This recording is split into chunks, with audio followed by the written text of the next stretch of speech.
I can do anything I want to do to them. So I'm allowed to destroy the country, but I can't charge them a little fee. I could I am allowed to destroy the country. अरे भाई ने finally ये बोल ही दिया। इतनी ego जो supreme court ने quash कर दी। तो ट्रम्प की जो हालत हुई है उस पर मुझे एक शेर याद आता है कि तुमसे पहले भी जो तख्ता नशी थे उनको भी अपने खुदा होने का उतना ही यकीन था। और यही नहीं, इसके बाद ट्रम्प ने जजेस को अनपैट्रियोटिक और यूएस की सुप्रीम कोर्ट को डिसग्रेस बोल दिया।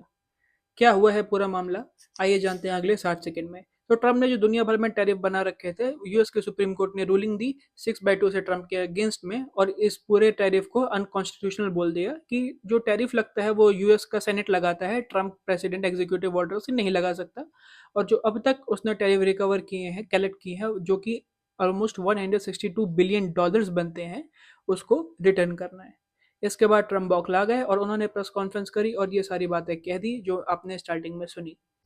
6/2 ट्रम्प के अगेंस्ट रूलिंग आई, 6 जिसमें से 2 तो वो जजेस थे जो ट्रम्प ने खुद ही नॉमिनेट करके भेजे थे।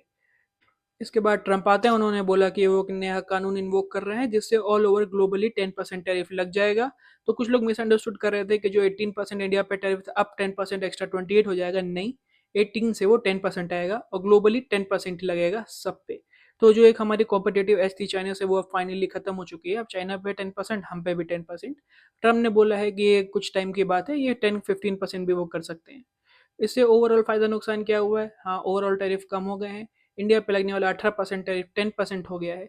तो अब यूएस के मार्केट में जो हम गुड्स एक्सपोर्ट करते थे उसको थोड़ा और एज मिलेगा। लेकिन हाँ, हमारे जो कॉम्पिटिटर्स थे, चाइना था और भी कंट्रीज हैं, उनके साथ हमें कंपटीशन करना पड़ेगा। बस ये एक छोटी सी न्यूज़ थी जिसको मैं आप लोग को बताना चाह रहा था। कैसी लगी आपको ये वीडियो?